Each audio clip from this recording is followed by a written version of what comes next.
We are going to move along to continue our weeks-long review and discussion of the FY23 proposed budget.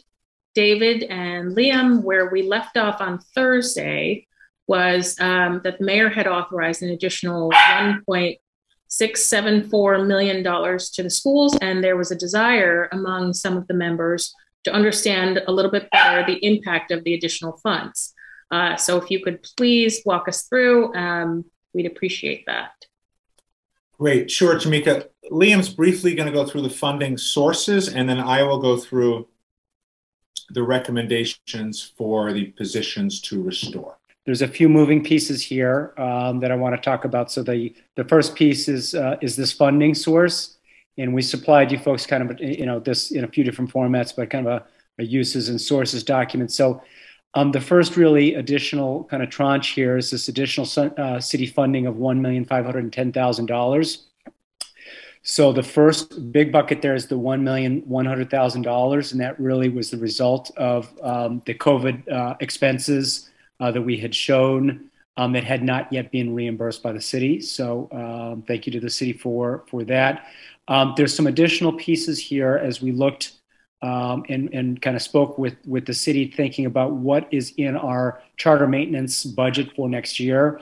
We were planning to spend $250,000 on about 12 to 14 unit ventilators at our elementary schools. So the city next year would be taking those out of our budget, thereby lowering what we would need to spend. That also is true with two projects that we were going to be doing this summer, one at Williams and then one at Day for our special education spaces. At Williams, it was going to be renovating a bathroom and creating a changing space. And at Day was creating a kitchen as well. And then we have right now kind of a little bit of a TBD in terms of just any other ventilation work or potentially some ceiling projects that we have. So another $100,000 that would be, again, coming out of our charter maintenance that the city would be funding. So that's a total of $1,510,000.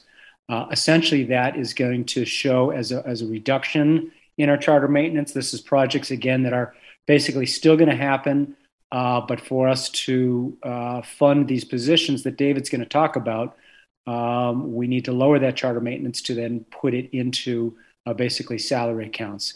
Then the second piece is really reductions actually in our budget, in the NPS budget. This is one in the school committee office dues line. I mentioned that we still had a small placeholder there for EDCO. EDCO is really not going to be existent. We will not have any dues available for that. And then the city, obviously, with their commitment to funding our COVID expenses, we had a line in business finance and planning of approximately $96,000 that we're just going to completely remove, thereby freeing up additional money. So in total, with the city funding and some reductions in some expense line items that we have, it's $1,674,510. And then I want to pass over to David just to tell you exactly how what those positions, how we can backfill that with positions. I want to share our recommendations. We have just finished our high school analysis, and that's something we haven't talked about as much during this budget cycle as high school, and that's because the students have just finished their registrations, and both high schools have done a thorough analysis. In a little while, Toby will talk about what the specific needs of the high schools are. But first, in terms of our recommendations in this proposal to restore our elementary literacy intervention teachers, we've talked a lot about that over the course of the budget process, as well as the elementary math intervention teaching assistants. And this is, we have had an elementary reserve. Last week, when we were putting this together on Friday, we weren't sure whether we will need it. So we took out 3. We'll talk about that momentarily because I worked with Aisha and Maureen from her office on that today. We're going to recommend that we restore 3-person middle school teams to 4-person. You can see the FTE there is 3.2. That will ensure that all middle school students have teachers who have a background and are certified in the subjects they teach. We're going to recommend partially restoring curriculum coordinators. That needs to be worked through some more with Renee and the coordinator team, but you can see that that's 2.5. We're recommending to restore the middle school counselors. Having counselors split between middle schools, far from ideal. And we are recommending restoring high school teachers for, given the needs of the high school, we are not seeing an enrollment reduction at all. As a matter of fact, we're going to see the enrollment go up in the next couple of years.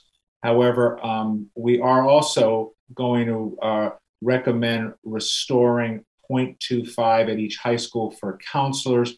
The rest we will need for teachers. Toby will talk about that. That'll ensure that the counselor ratio is pretty close to where it was pre-pandemic.